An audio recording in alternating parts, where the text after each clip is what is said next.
இப்போ நாம் வந்து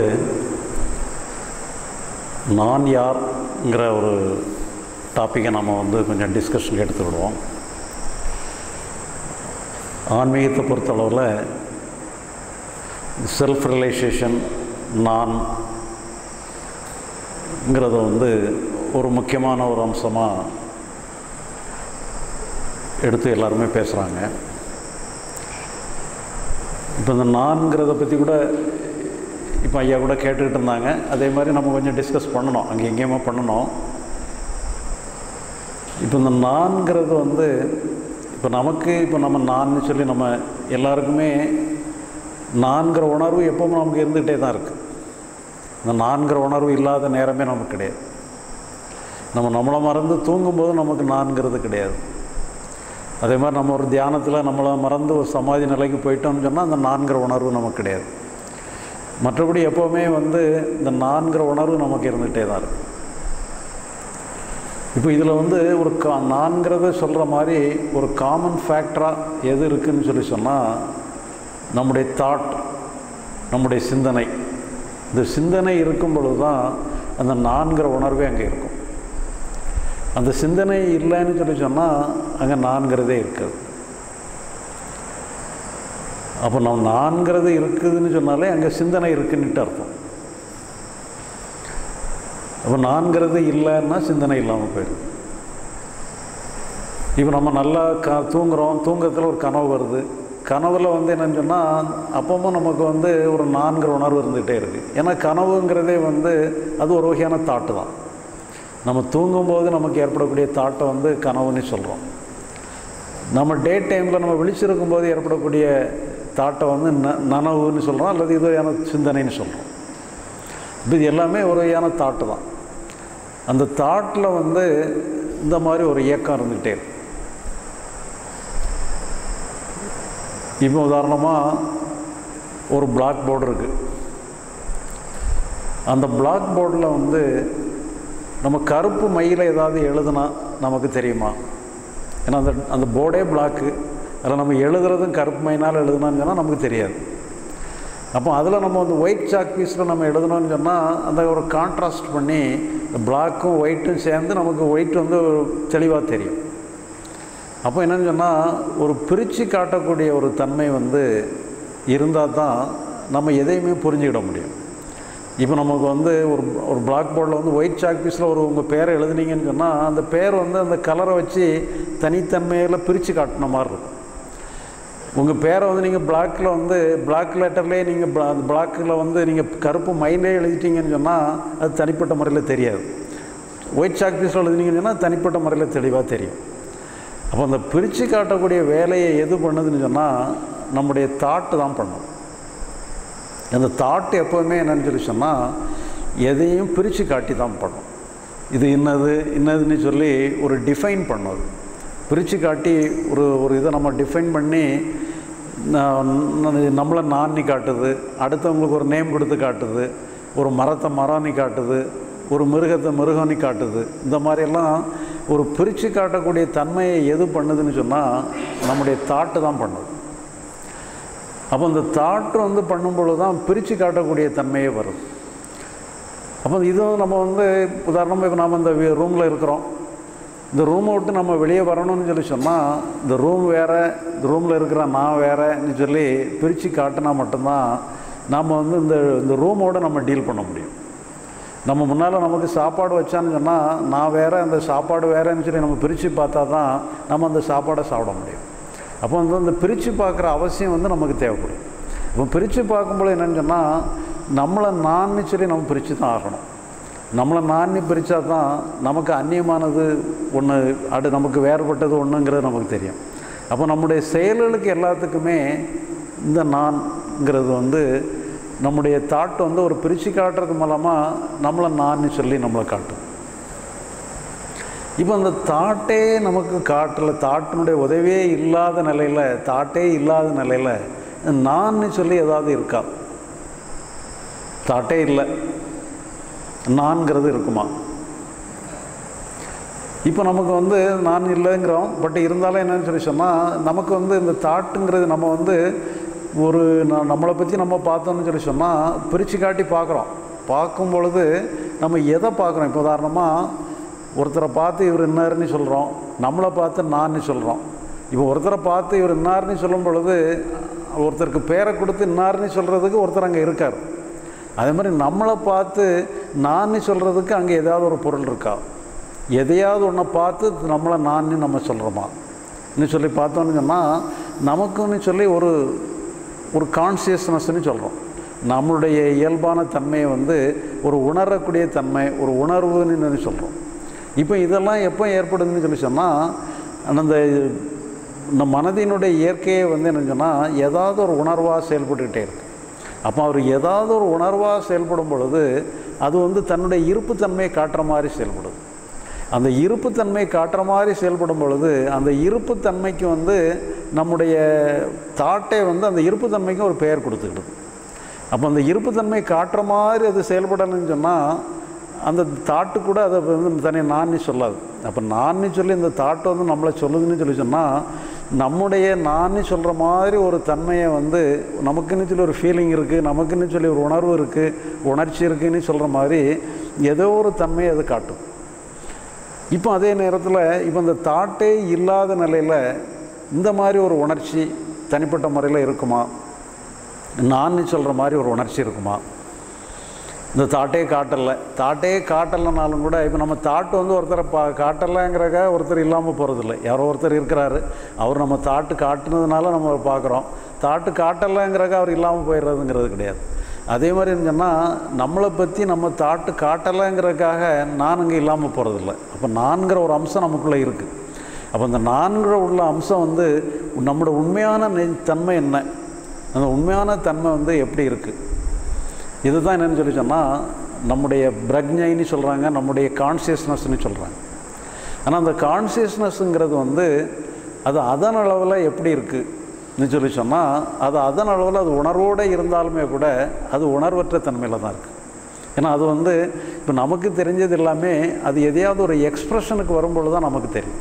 அந்த எக்ஸ்ப்ரெஷனுக்கு ஆதாரமானதை நமக்கு புரிய முடியாது. இப்போ உதாரணமாக நம்முடைய உடல் இருக்குதுன்னு சொன்னால் உடல் உணர்ச்சியோடு இருக்குங்கிறது நமக்கு தெரியும், உடலுக்கு உணர்வு இருக்குங்கிறது தெரியும். இப்போ நமக்கு ஒரு ஃபீவர் ஏற்படுது. ஃபீவர் ஏற்படும் பொழுது நம்மளோட உடல் முழுசுமே அனலாக கொதிக்குது, ஃபீவரிஷாக இருக்குது, பெயின்ஃபுல்லாக இருக்குது. இப்போ நமக்கு ஏதோ மெடிசன் எடுக்கிறோம், நம்ம ஃபீவர்லாம் போயிடுது. இப்போ நம்ம உடல் வேதனை எதுவுமே இல்லை, ஃபீவரிஷாலாம் இல்லை. இப்போ நமக்கு உடல் இருக்கிறது நமக்கு தெரியுமா? நம்ம பார்த்தா நமக்கு உடல் உணர்ச்சியோடு தானே இருக்குது, உடல் இருக்கிறது தெரியத்தானே செய்யுதுங்கிற மாதிரி நமக்கு தோணுது. இப்போ நம்ம கையில் 10 விரல் இருக்குது, அதே மாதிரி காலில் 10 விரல் இருக்குது. இப்படி உங்களுடைய கையில் உள்ள 10 விரலையும் வரிசையாக உங்களால் ஃபீல் பண்ண முடியுமா பாருங்கள். அதே மாதிரி காலில் 10 விரல் இருக்குது, அதை வரிசையாக ஃபீல் பண்ண முடியுதா பாருங்கள். எதையுமே ஃபீல் பண்ண முடியாது. இப்போ நம்ம உடலில் எதையாவது ஒரு பகுதியை ஃபீல் பண்ணணுன்னாலும் கூட நீங்கள் அந்த இடத்த டச் பண்ணிங்கன்னா மட்டும்தான் அந்த டச் பண்ணுற ஃபீலிங்கை வச்சு நீங்கள் அதை உணர முடியும். இப்போ நம்ம ஒரு விரலை உணரனாலும் கூட இந்த விரலை நீங்கள் கான்சன்ட்ரேட் பண்ணி வைப்ரேட் பண்ணிங்கன்னா தான் அந்த விரல் இருக்கிறதே தெரியும். அப்போ ஏதோ ஒரு வகையில் சில எக்ஸ்ப்ரெஷன் நம்ம க்ரியேட் பண்ணால் தான் அந்த இடத்த அது காட்டும்.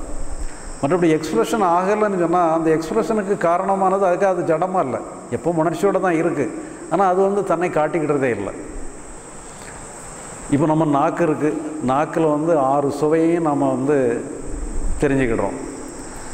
இந்த நாக்கு எதையுமே சாப்பிடாமல் இருந்துன்னு சொன்னால் அந்த நாக்கு என்ன சுவையோடு இருக்கும்? எந்த சுவையோடையுமே இருக்காது, அது சைலண்ட்டாக தான் இருக்கும். அப்போ அதுதான் ஆனால் அதே நேரத்தில் அது உணர்வு இல்லாமல் இருக்கா, சுவை உணர்வு இல்லாமல் இருக்கான்னு சொன்னால் சுவை உணர்வோடு தான் இருக்குது. ஆனால் எதெல்லாம் ரியாக்ட் பண்ணும்போதோ இந்த ரியாக்ஷனுக்கு தகுந்த மாதிரி அந்த உணர்வு மாறிக்கிட்டே இருக்குது, அந்த உணர்ச்சிகளாக மாறுது. அந்த உணர்வாக இருக்கக்கூடிய பகுதி, அந்த பேசிக்கலாக இருக்கக்கூடிய பகுதி ஒரு சுய விளக்கத்தை காட்டாமலே இருக்குது. ஏன்னா சுய விளக்கம் அதுக்கு தேவையில்லை, ஏன்னா அது இருக்கிறத தன்னை காட்டுறக்க வேண்டிய அவசியமே இல்லாமல் இருக்குது. ஆனால் என்னென்னு சொல்லி சொன்னால் அந்த எக்ஸ்ப்ரெஷனில் வரும்பொழுது தான் அதுக்கு ஏதாவது ஒரு உணர்ச்சிகள், எதையாவது ஒரு வெளிப்பாடுகள் வரும்பொழுது அது பூர்வமாக அது என்னன்னா அந்த பேசிக்கலாக இருக்கக்கூடிய உணர்வு தான் அந்த உணர்ச்சியாக மாறுது. பேசிக்கலாக உணர்வே இல்லைன்னு சொன்னால் எந்த உணர்ச்சியுமே இருக்க முடியாது. அப்போ ஒரு உணர்ச்சி வருதுன்னு சொன்னாலே அந்த உணர்ச்சிகளுக்கு ஆதாரமாக ஒரு உணர்வு தன்மை, ஒரு பேசிக்கலாக ஒரு அம்சம் இருக்குதுன்னு தான் அர்த்தம். இப்போ இது என்னன்னு சொல்லி சொன்னால், அந்த உண்மையான நம்முடைய நிஜஸ்வரூபங்கிறது அந்த பேசிக்கலாக இருக்கக்கூடிய அந்த உணரும் தன்மை தான். ஆனால் அந்த உணரும் தன்மையை வந்து யாருமே தன்னை நான்னு சொல்லி, அந்த உணரும் தன்மை வந்து தன்னை நான்னு சொல்லிக்கிட்டதே இல்லை. ஏன்னா அதுக்கு வந்து லாங்குவேஜே கிடையாது. அதுக்கு வந்து அந்த அது தாட் ஃபார்மில் கூட எடுக்கலை. உண்மையில் அது தாட் ஃபார்முக்கு எப்போ வருதோ அப்போ தான் அது வந்து தன்னை ஐடென்டிஃபை பண்ணிக்கிடுது. அதே மாதிரி அது உடல் உணர்வாக வரும்போது எதோ விதமான உடல் வெளிப்பாடாக வருது. அது மனசோட செயல்பட்டு வரும்பொழுது மன உணர்வாக வெளிப்படுது. ஆனால் அதனுடைய பேசிக்கல் ஸ்ட்ரக்சர் என்னன்னு சொல்லி சொன்னால், நம்முடைய நிஜஸ்வரூபம்னு சொல்லி சொன்னால் அதை தான் ஆன்மஸ்வரூபம் பிரம்மஸ்வரூபம் எல்லாம் சொல்லிடுறாங்க. இப்போ அது நம்முடைய நிஜஸ்வரூபம் தான், அது இல்லைன்னு சொல்லலை. ஆனால் அதே நேரத்தில் என்னன்னு சொல்லி சொன்னால் அங்கே எந்த பிரச்சனையுமே கிடையாது, அது சால்வ் பண்ண வேண்டிய அவசியமும் கிடையாது. இப்போ நமக்கு வந்து அதை போய் நம்ம அடையணுமா, அந்த பிரம்மஸ்வரூபத்தை போய் அடையணுமா, ஆன்மஸ்வரூபத்தை அடையணுமா? இப்போ சிலவங்க என்னன்னு சொல்லி சொன்னால் அந்த பிரம்மஸ்வரூபத்தை அடையணும், அந்த ஆன்மஸ்வரூபத்தை அடையணும், அதை அடைகிறது தான் நம்முடைய லட்சியமேங்கிற மாதிரிலாம் சில கான்செப்டெல்லாம் இருக்குது. இப்போ அந்த கான்செப்டில் என்னன்னு சொல்லி சொன்னால், அந்த கான்செப்டை எடுக்கிறது யார்? அது ஆன்மாவோ பிரம்மாவோ எடுக்கிறது இல்லை. நம்முடைய மனசு தான் வந்து வேறு எங்கேயோ போய் சேரணும்னு சொல்லி நினச்சி எதையோ ஒரு வேலையை பண்ணுது. இப்போ அப்படி ஒரு வேலையை எடுக்கிறதுனால என்னன்னு சொன்னால், அந்த மனசு தான் இன்னும் கொஞ்சம் இதாகிடுது. இப்போ இந்த மனசை ஒடுக்கிறதுக்காக சில உபாயமாக அதை வச்சுக்கிடுறாங்க. இந்த மனதினுடைய மூலஸ்தானத்தை கண்டுபிடிச்சி மூலஸ்தானத்திலே ஒடுங்கியிருக்கணும் இங்கக்கூடியதை வந்து ஒரு உபாயமாக எடுத்துக்கிடுறாங்க. உபாயமாக எடுத்துக்கிட்டதுனால என்னன்னு சொன்னால், இது ஒரு தியானம் செட் ஆகும். நீங்கள் ஒரு தியானம் பண்ணணும்னு சொல்லி சொன்னால் நம்ம மனசு வந்து ஏதோ ஒரு இடத்துல செட் ஆகணும். செட் ஆகி அது அதை அலைவாயிர தன்மையை வந்து குறைக்கணும். அப்போ மனதினுடைய அலைவாயிர தன்மையை குறைக்கிறதுக்கு சில உபாயமாக அந்த மாதிரி சில கான்செப்ட் வச்சுக்கிட்டாங்க. இப்போ அது வந்து உண்மையிலேயே நமக்கு வந்து அதை அடைய வேண்டிய லட்சியம் நமக்கு எதுவுமே கிடையாது. இப்போ இதில் என்னன்னு சொல்லி சொன்னால், நம்ம எப்போவுமே வந்து அந்த ஒரு ஆன்மாவினுடைய பிரம்மத்தினுடைய வெளிப்பாடாக தான் எல்லாமே வந்துட்டுருக்கு. வர்றதெல்லாம் தானாக வந்து தானாகவே மறைஞ்சு போயிடுது. இதில் எதையுமே வந்து நம்ம மாற்றி அமைக்க வேண்டிய அவசியமோ அல்லது ஸ்திரப்படுத்த வேண்டிய அவசியமோ நமக்கு கிடையாது. இப்போ பிரச்சனை எங்கே இருக்குதுன்னு சொல்லி சொன்னால், இந்த நம்ம வந்து ஏற்கனவே நம்ம பார்த்தோம், நம்முடைய தாட் வந்து எல்லாத்தையுமே பிரித்து காட்டுற மாதிரி நம்ம அகத்துலையுமே அந்த ஒரு பிரித்து காட்டிடுது. இப்போ நமக்கு வந்து ஒரு மகிழ்ச்சி வந்ததுன்னு சொல்லி சொன்னால், எனக்கு மகிழ்ச்சி ஏற்பட்டிருக்கு, வருத்தம் வந்துன்னா எனக்கும் வருத்தம் ஏற்பட்டிருக்குன்னு சொல்லி நம்ம அகத்துக்குள்ளேயும் ஒரு பிரிவினையை வந்து காட்டிடுது. இப்போ உண்மையிலே என்னன்னு சொல்லி சொன்னால், நம்ம அகத்தில் வந்து எதையாவது ஒரு உணர்வு ஏற்படும் பொழுது உண்மையிலே எங்கே அந்த உணர்வு மட்டும்தான் இருக்குது. அந்த உணர்வை வந்து பழையபடி என்னன்னு சொன்னால் அதை வந்து நம்ம வந்து ப்ராசஸ் பண்ணிடுறோம். நமக்கு வந்த உணர்வை வந்து இது என்ன உணர்வுன்னு சொல்லி நம்ம நாலேஜை கலந்து அந்த உணர்வை வந்து நம்ம டிஸ்கிரிமினேட் பண்ணுறோம். இது எனக்கு ஏற்பட்ட உணர்வு, இது எனக்கு ஏற்பட்ட உணர்வு. இப்போ நான் வந்து ஒருத்தரை பார்த்தோன்னு சொல்லி சொன்னால் நம்முடைய நாலேஜ் மூலமாக தாட் மூலமாக இது என்னுடைய நண்பர், இது என்னுடைய எனக்கு வேண்டாதவர்னு சொல்லி நம்முடைய தாட் வந்து பிரித்து டிவைட் பண்ணி காட்டுற மாதிரி நம்முடைய தாட் ப்ராசஸே வந்து நமக்கு ஏற்படக்கூடிய உணர்வை வந்து இது எனக்கு பிடிச்சமான உணர்வு, எனக்கு பிடிக்காத உணர்வுன்னு சொல்லி இந்த தாட்டை வந்து ரெண்டாக பிரிச்சிடும். உண்மையிலேயே தாட்டு ரெண்டாக பிரிக்கும் பொழுது எதை பிரிக்குதுன்னு சொல்லி சொன்னால், ஏற்கனவே வந்து ஒரு முடிஞ்ச ஒரு உணர்வை வந்து இதுக்கு எனக்கு வேண்டியது எனக்கு வேண்டாததுன்னு சொல்லி பிரிக்கும் பொழுது உண்மையில் அப்படி பிரிக்கும் பொழுது என்னன்னா அங்கே ஒரு தாட் மட்டும்தான் இருக்குது. அந்த தாட்டு தான் என்னன்னு சொல்லி சொன்னால், இந்த தாட்டினுடைய ஒரு பக்கத்தில் நம்மளை வச்சுக்கிடுது, தாட்டினுடைய மறுபக்கத்தில் நமக்கு ஏற்படக்கூடிய உணர்வை வச்சுக்கிடுது. அப்படி வந்து ரெண்டாக பிரித்து காட்டுது. உண்மையிலே அங்கே ரெண்டே கிடையாது, ஒரே தாட்டு தான் இருக்குது.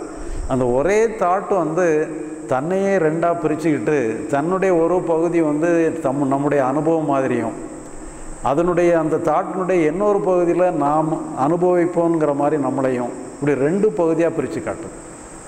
ஏன்னா உண்மையில் இங்கே இருக்கிற ஒரே தாட்டு தான். இப்போ நாம் வந்து ஒருத்தரை நான் பார்க்குறேன்னு சொல்லி சொன்னால் நான் வந்து அவரை பார்க்குறேங்கிற உணர்வை வந்து என்னுடைய தாட்டு தான் காட்டுது. இப்போ இந்த தாட்டு மூலமாக எதை காட்டுறேன் எதை பார்க்குறேன்னு சொல்லி சொன்னால், நான் என்னையும் பார்த்துக்கிடுறேன், நான் எதிர்கொள்கிற நபரையும் பார்த்துக்கிடுறேன். இந்த ரெண்டு பேரையும் பார்க்கக்கூடிய இதை காட்டுறது எதுங்கன்னா நம்முடைய தாட்டு தான். இந்த தாட்டு பிரித்து காட்டுறது மூலமாக நான் என்னையும் பார்த்துக்கிடுறேன், எனக்கு முன்னால் இருக்கக்கூடிய நபரையும் பார்க்குறேன். இப்போ இருக்கிற ஒரே தாட்டு தான். இந்த ஒரே தாட்டு வந்து ரெண்டை காட்டுது. என்னையும் காட்டுது, எனக்கு முன்னால் இருக்கிற நபரையும் காட்டுது. என்னையும் காட்டுது, நான் இருக்கிற ரூமையும் காட்டுது. இப்போ என்னையும் காட்டுது, எனக்கு முன்னால் இருக்கிற சாப்பாடையும் காட்டுது. இப்போ இது வந்து ஒரே தாட்டு தான். ஆனால் அந்த ஒரு தாட்டினுடைய உதவினால் நம்ம என்ன பண்ணுறோம்னு சொன்னால் சில செயல்கள் நம்ம பண்ண முடியும். நான் அந்த ரூமில் நான் இருக்கிறேன்னு சொல்லி தெரிஞ்சான்னு சொன்னால் அந்த ரூமை டீல் பண்ணி இந்த ரூமை விட்டு வெளியே போகணுமோ ரூமை பயன்படுத்தணுமோ இந்த தாட்டோட உதவியை நம்ம பயன்படுத்திக்கிட்டோம். இப்போ இதே மாதிரி தான் என்னன்னு சொல்லி சொன்னால் இந்த தாட்டை வந்து நம்மளையும் நம்முடைய அனுபவத்தையும் நம்ம பிரித்து காட்டும் பொழுது நான் வந்து வருத்தத்தில் இருக்கிறேன், நான் வந்து மகிழ்ச்சியாக இருக்கிறேன், நான் வந்து பயத்தில் இருக்கிறேன், நான் வந்து கோபத்தில் இருக்கிறேன்னு சொல்லும் பொழுது நான் வேறு அந்த உணர்வு வேறுன்னு சொல்லி பிரித்து காட்டணும்னு சொல்லி சொன்னால் அப்போ அங்கே வந்து ஏதோ ஒரு வகையில் நான் வந்து அந்த உணர்வை டீல் பண்ணணுங்கக்கூடிய ஒரு ஒரு ஒரு ஃபர்தரான ஒரு எண்ணத்தையும் ஏற்படுத்திடும். நான் எதையோ சரி பண்ணணுங்கிற நெசசிட்டி ஏற்படுத்திடும். இப்போ இந்த சரி பண்ணணுங்கிற நெசசிட்டி எங்கே தேவைப்படுதுன்னு சொன்னால் எக்ஸ்டர்னலாக நமக்கு தேவைப்படும். இந்த பிரித்து பார்த்தா தான் செயல்படவே முடியும். நான் வேறு, நான் அடுத்தவங்க நபர் வேறு, நான் வேறு, அந்த ரூம் வேறுன்னு சொல்லி நினச்சா தான் நம்ம டீல் பண்ணவே முடியும்.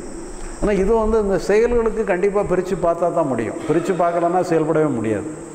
ஆனால் அதே நேரத்தில் சைக்கலாஜிக்கலாகவே நம்ம இதே மாதிரி பிரிச்சிட்டோம்னு சொல்லி சொன்னால் நான் வேறு, என்னுடைய உணர்வு வேறுன்னு சொல்லி நான் பிரித்ததுனால என்ன ஆயிருந்துன்னா ஒரு தேவையில்லாத முரண்பாட்டுக்கு காரணமாயிடும்.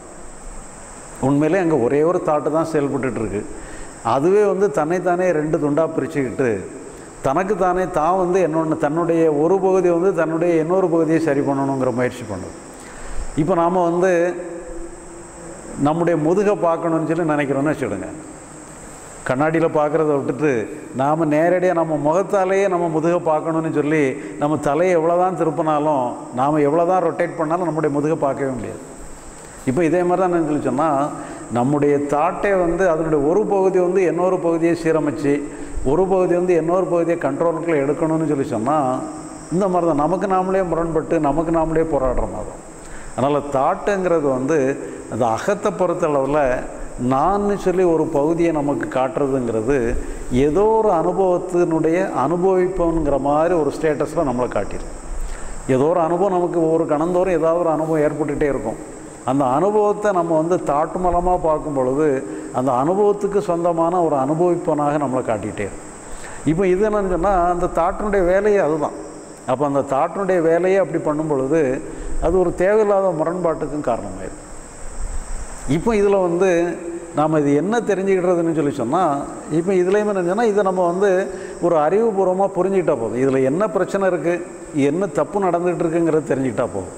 இப்போ இதுலேயுமே நம்ம வந்து எதையோ சரி பண்ணணும்னு சொல்லி நம்ம ஒன்று முடிவு எடுத்துட்டோம்னு சொல்லி சொன்னால் பழையபடியுமே நான் இந்த போராட்டத்தில் குதிச்சிடுறோம். அதனால் அதனுடைய இயற்கை அப்படி தான், அது அப்படி தான் ரெண்டாக தான் காட்டும்.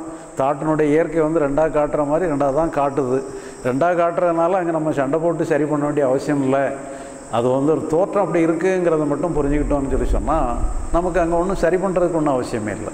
அதனால் நம்ம அந்த அகத்தை பொறுத்த அளவில் இந்த நான் சொல்லி நம்மளை வந்து எஸ்டாப்ளிஷ் பண்ணுறதுங்கிறது வந்து நம்முடைய அனுபவத்துக்கு எதிரான ஒரு பகுதியாக அனுபவத்துக்கு சொந்தக்காரனான ஒரு நபராக நம்மளை வந்து காட்டுறதுங்கிறதெல்லாம் நம்முடைய தாட்டினுடைய ஒரு தாக்கம் தான். இந்த தாட்டு வந்து அப்படி தான் காட்டும். அப்படி காட்டுறதுனால உண்மையிலே அங்கே ரெண்டு இருக்குன்னுட்டு அர்த்தம் இல்லை. உண்மையிலே நான் வந்து ஏதோ ஒன்று அனுபவிக்கிறேங்கிற மாதிரி கிடையாது. உண்மையிலே இந்த நான் வேறு, அந்த அனுபவிக்கிற பொருள் வேறுன்னுட்டு ஒன்றும் கிடையாது. ரெண்டுமே சேர்ந்தது ஒரே தாட்டு தான். ஒரு தாட்டை வந்து ரெண்டாக காட்டுது. உண்மையிலே எத்தனையோ விதமான அனுபவங்கள் வருது. வர்ற அனுபவங்களெல்லாம் நம்ம தாட் ப்ராசஸுக்கு வர்றதுக்கு முன்னால் இது மறைஞ்சு போயிடுது. பழையபடி தான் நினச்சோன்னா அந்த தாட் ப்ராசஸ் வந்து ஒரு ஃபர்தர் டெவலப்மெண்ட் மாதிரி அதை எடுத்து அதை மேனுஃபேக்சர் பண்ணி புதுசாக என்ன இல்லாமல் பண்ணுறதுனால தான் தேவையில்லாத போராட்டங்கள் வருது. அதனால் நம்ம வந்து இந்த அகத்தை பொறுத்த அளவில் இந்த நான்கிற உணர்வுங்கிறது வந்து ஒரு தாட்டுன்னு சொல்லி நம்ம எடுத்துக்கிட்டோம்னு சொல்லி சொன்னால் நம்ம அதை டீல் பண்ண வேண்டிய அவசியமே இல்லை. அது போக்கில் வருது. தாட்டினுடைய இயல்பு அப்படி தான், அது நம்மளை காட்டத்தான் செய்யும். அதே மாதிரி சில அனுபவங்களை காட்டத்தான் செய்யும்.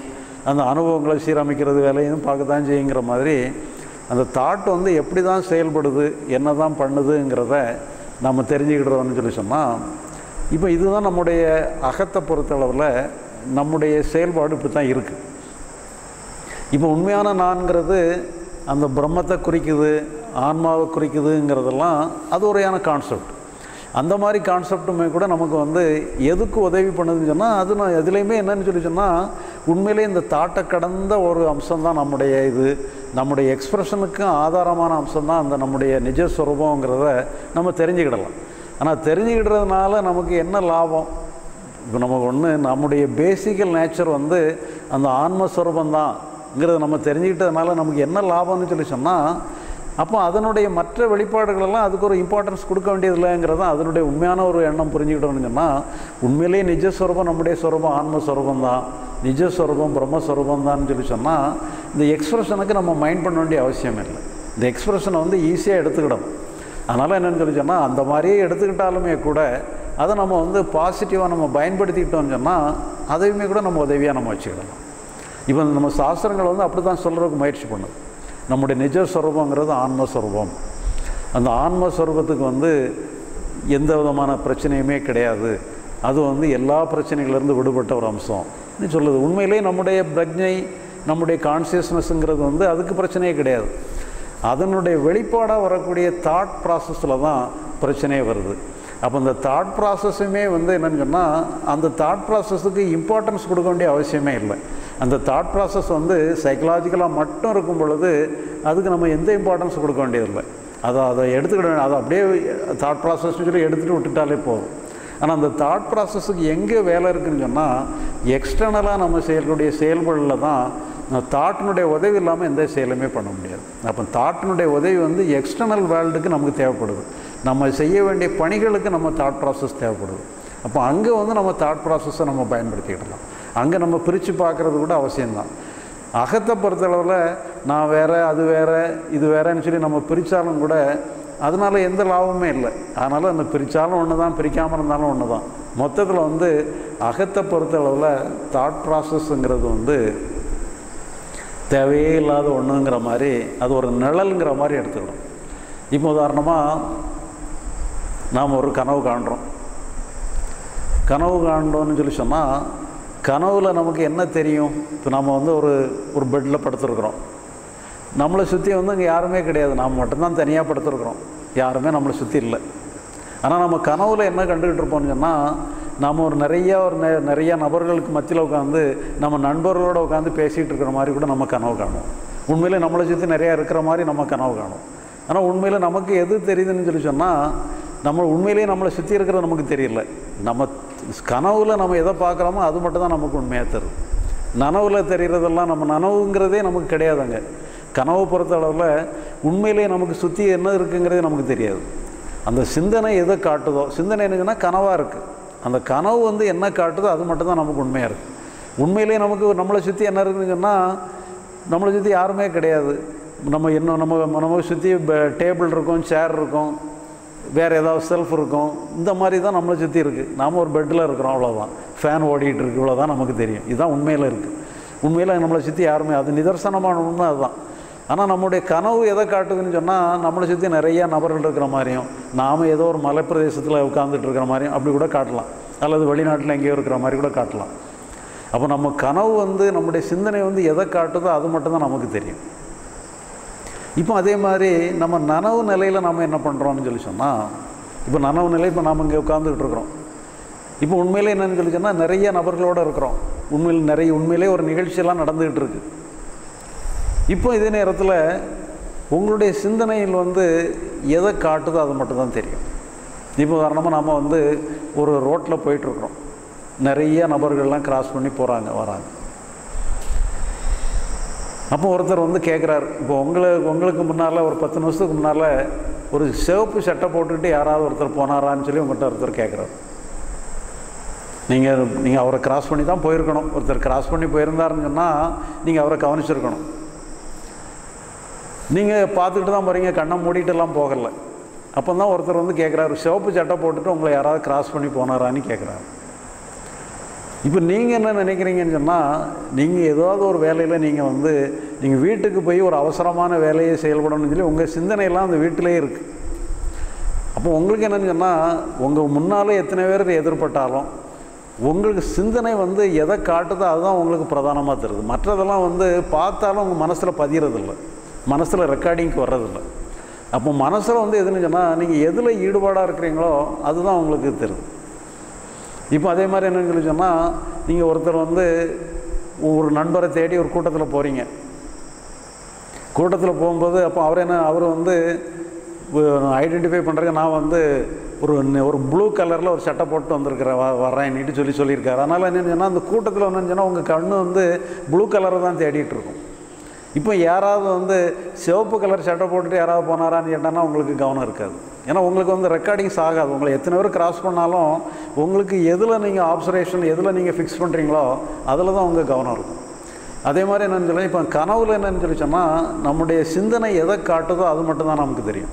அதே மாதிரி நனவுலையுமே கூட நம்ம எத்தனை சூழ்நிலையில் வாழ்ந்தாலும் நம்மளை சுற்றி எத்தனை பேர் உண்மையில் இருந்தாலும் அது நம்ம கவனத்துக்கு வராது.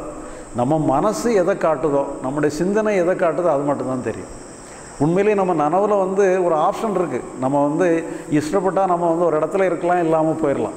ஆனால் கனவில் அப்படி ஆப்ஷன் கிடையாது. கனவில் வந்து அது என்ன எந்த இடத்த காட்டுதோ அந்த இடத்துல தான் நம்ம இருப்போம். ஆனால் நனவில் வந்து நம்ம ஒரு ரூமில் இருக்கிற மாதிரி இருந்தால் ரூம் விட்டு வெளியே வந்துடலாம். இது வந்து நமக்கு ஆப்ஷன் இருந்தாலும் கூட ஆனால் அந்த சிந்தனை வந்து எதை காட்டுதோ அதை மட்டும்தான் நம்ம நனவுலையும் தெரிய முடியும், கனவுலையும் தெரிய முடியும். அப்போ சிந்தனை காட்டுறது தான் வந்து நமக்கு நம்ம நனவு வாழ்க்கையில் உதவி பண்ணுது. ஆனால் அதே நேரத்தில் என்னச்சுன்னா அந்த சிந்தனையை வச்சு நமக்கு வந்து சிந்தனை காட்டினது தெரிஞ்சாலும் கூட நம்ம நனவில் வந்து அதை டீல் பண்ணுறோம், அதை பயன்படுத்தி சில காரியங்கள் பண்ணுறோம். ஆனால் அதே நேரத்தில் இப்போ வந்து இந்த சிந்தனையை வந்து நமக்கு வந்து இப்படி காட்டுன்னு வச்சுன்னா நம்ம மனசில் உள்ள பிரச்சனைகளையும் காட்டும் பொழுது அதில் வந்து என்னச்சுன்னா அதில் நமக்கு டீல் பண்ணுறதுல பிரச்சனை வருது. இந்த கனவில் நம்ம நனவில் காட்டக்கூடிய சிந்தனை வந்து எக்ஸ்டர்னல் யூஸுக்கு மட்டும்தான் பயன்படும். சைக்கலாஜிக்கலாக மட்டும் அது என்னன்னு சொல்லி சொன்னால் அதை வந்து எப்படி ஒரு கனவில் வந்து நம்ம என்ன பண்ணினாலும் நமக்கு பிரயோஜனம் இல்லையோ அதே மாதிரி நம்ம சைக்கலாஜியில் வரக்கூடிய உணர்ச்சிகளை பொறுத்தளவில் அது டோட்டலாகவே ஒரு கனவாக தான் எடுத்தது. அங்கே வந்து டீல் பண்ணுறதுக்கு அவசியமே இல்லை, ஒரு மாற்றி அமைக்கிறதுக்கு ஒரு வேலையே கிடையாது. அப்போ இந்த மனசை பொறுத்தளவில் வரக்கூடிய உணர்ச்சிகள் எல்லாமே அதை அதுபோக்கில் விடுற நிலையில் என்னன்னு சொல்லி சொன்னால் அதை வந்து நம்ம வந்து டீல் பண்ணுறதுக்கு அவசியமே இல்லைங்கக்கூடிய ஒரு கனவாகவே எடுத்துக்கிடும். உண்மையிலே எல்லாமே கனவு தான்.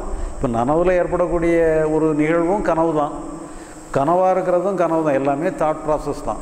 ஆனால் இந்த நனவில் ஏற்படக்கூடிய சிந்தனைகளை வச்சு கொஞ்சமாவது நம்ம பயன்படுத்திக்கலாம், வேணும்னா கொஞ்சம் மாறி அமைச்சிக்கலாம், கொஞ்சம் மாற்றுறதுக்கு வழி இருக்குது. ஆனால் சைக்கலாஜிக்கலாக ஏற்படக்கூடிய அந்த நம்ம தூங்கக்கூடிய ஏற்படக்கூடிய கனவில் வந்து மாற்றுறதுக்கு நமக்கு எந்த ஆப்ஷனுமே கிடையாது. இப்போ அதே மாதிரி அந்த மாற்றுறதுக்கு ஆப்ஷன் இல்லாத ஒரு இதை கனவாக நம்ம எப்படி எடுத்துக்கிட்டோமோ அதே மாதிரி நமக்கு சைக்கலாஜிக்கலாக ஏற்படக்கூடிய பிரச்சனைகளையுமே மாற்றுறதுக்கு வாய்ப்பே இல்லாத ஒரு கனவாக நம்ம எடுத்துக்கிட்டோம். அப்போ தாட் ப்ராசஸ் வந்து அது நான்கிறத காட்டினாலும் சரி, அனுபவிப்பனை காட்டினாலும் சரி, அனுபவத்தை காட்டினாலும் சரி, இதெல்லாம் வந்து சைக்கலாஜிக்கல் ஆஸ்பெக்டாக எடுக்கும் பொழுது அது ஒரு கனவாக எடுத்துக்கிட்டு அங்கே நமக்கு எந்த வேலையுமே இல்லைன்னு புரிஞ்சுக்கணும். அதனால் இந்த எக்ஸ்டர்னலாக பொறுத்தளவில் மட்டும் இந்த நான்கிறத வச்சுக்கிட்டுறது கூட தப்பு. ஏன்னா வந்து நான்கிற உணர்வே இருக்கக்கூடாது, ஒரு அகங்கிற உணர்வே இழந்துடணும்னு சொல்லி இந்த நான்கிறதே இல்லாமல் போயிடணுங்கிற மாதிரிலாம் கூட சொல்லுவாங்க. இப்போ இது எல்லாமே அந்த அகம் புறம்னு நம்ம பிரிச்சுட்டோம்னு சொன்னால் இந்த உயர்ந்த கான்செப்ட் எல்லாமே அகத்துக்கு தான் சரியாகும், புறத்துக்கு சரியாகவே வராது. புறத்தில் வந்து நீங்கள் நான்கிற உணர்வு இருந்தால் தான் நீங்கள் செயல்பட முடியும். அகத்தை பொறுத்தளவில் இந்த நான்கிற உணர்வுங்கிறது தேவையே இல்லாத ஒன்று. அதனால் அது வந்து அது இருந்தாலும் ஒன்று தான், போனாலும் ஒன்று தாங்கிற மாதிரி அதை நம்ம ஈஸியாக எடுத்துக்கிடும். அப்போ அகத்தை பொறுத்தளவில் அது எப்படி செயல்பட்டாலும் ஒன்று தான், நான் இருந்தாலும் ஒன்று தான், இல்லைனாலும் ஒன்று தாங்கிற மாதிரி இந்த நான்கிறத நீங்கள் வந்து அது அன்இம்பார்ட்டண்ட்டான ஒரு பகுதியாக எடுத்துக்கிடும் பொழுது தான் உண்மையிலே நான்கிறதே இல்லாத ஒரு தன்மைக்கு போகிறது. ஏன்னா வந்து நீங்கள் அதை முக்கியத்துவம் கொடுக்கறதுங்கிறதே நம்ம வந்து என்ன பண்ணிடுறோம்னு சொல்லி சொன்னால் இந்த உணர்ச்சிகளை சீரமைக்கிறதுல தான் நம்ம சில இதில் முக்கியத்துவம் கொடுக்கும் பொழுது அந்த நான்கிறது இன்னும் கொஞ்சம் பலம் பெற ஆரம்பிச்சிடும்.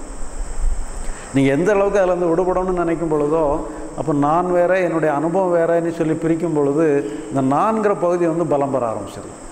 இப்போ இதுதான் எனக்கு சொல்லி சொன்னால் இது எல்லாமே சைக்கலாஜிக்கல் ஆஸ்பெக்ட். அப்போ சைக்கலாஜிக்கலாக நம்ம வந்து இந்த நான்கிற உணர்வுலேருந்து விடுபட்டுட்டோம்னு சொல்லி சொன்னால் இப்போ அந்த விடுபட்ட நிலையில் நம்முடைய புறச்செயல்கள் கூட இன்னும் கொஞ்சம் ஒரு மென்மையான தன்மைக்கு மாறிக்கிடுது. இப்போ இங்கே வந்து நம்ம சைக்கலாஜிக்கலாக நம்முடைய நான்கிற அம்சத்தை சால்வ் பண்ணிட்டோம்னு சொன்னால் புறத்தில் கூட அதுக்காக நான் தான் சொல்லி பெரியவன்னு சொல்லி ஒரு அகங்காரம் ஒரு ஆணவம் இருக்கிற மாதிரி செயல் இருக்காது. இங்கேயுமே அதுக்காக இல்லாமல் போகணுங்கிற அவசியம் இல்லை. ஆனால் செயலில் வந்து ஒரு மென்மைத்தன்மைங்கிறதெல்லாம் நம்முடைய புறச்செயல்களையும் நமக்கு ஈடுபட்டுரும். அதனால் இந்த அளவில் வந்து இந்த நான்கிறதுனுடைய செயல்பாடு எப்படி இருக்குது, நானுடைய தன்மை என்ன இருக்குங்கிறத நம்ம வந்து ஒரு அளவுக்கு நம்ம பார்த்துருக்குறோம். இப்போ இதை வந்து நம்ம வந்து கொஞ்சம் டிஸ்கஷனுக்கு எடுத்துக்கிடலாம். இப்போ நம்முடைய இதில் வந்து நம்ம நூல்கள் கூட நிறையா வச்சுருக்கோம். சிலதுக்கெல்லாம் வந்து இப்போ நீங்கள் நிறையா ஒரு வந்து கேள்விகள் வந்து ஒரு தாராளமாக கேட்க மாட்டேங்கிறீங்க. இப்போ நீங்களாக வந்து படித்து புரிஞ்சுக்கிடணும்னு சொன்னால் நம்முடைய நூல்களை கொஞ்சம் நீங்கள் பார்த்தீங்கன்னு சொன்னால் கொஞ்சம் உங்களுக்கு ஒரு டீட்டெயிலான ஒரு அம்சம் தெரியும். அதனால் நீங்கள் கொஞ்சம் நூல்களையும் கூட நீங்கள் வாங்கிடுறதுக்கு முயற்சி பண்ணுங்கள். நம்முடைய அந்த பகவத் பாதைன்னு சொல்லி ஒரு இதழ் ஒன்று போடுறோம். அதையுமே கூட நீங்கள் எல்லாருமே அதை உங்களுக்கு நீங்கள் அட்ரஸ் கொடுத்தீங்கன்னா எல்லாருமே வீட்டுக்கு வரும். நீங்கள் அது சம்பந்தமான அறிவிப்புகள்லாம் சொல்லுவாங்க. பிறகு இது சம்மந்தம் இப்போ இந்த நான் என்னங்கிறத பற்றி நீங்கள் எதுவும் கேள்வி இருந்தால் கேட்கலாம்.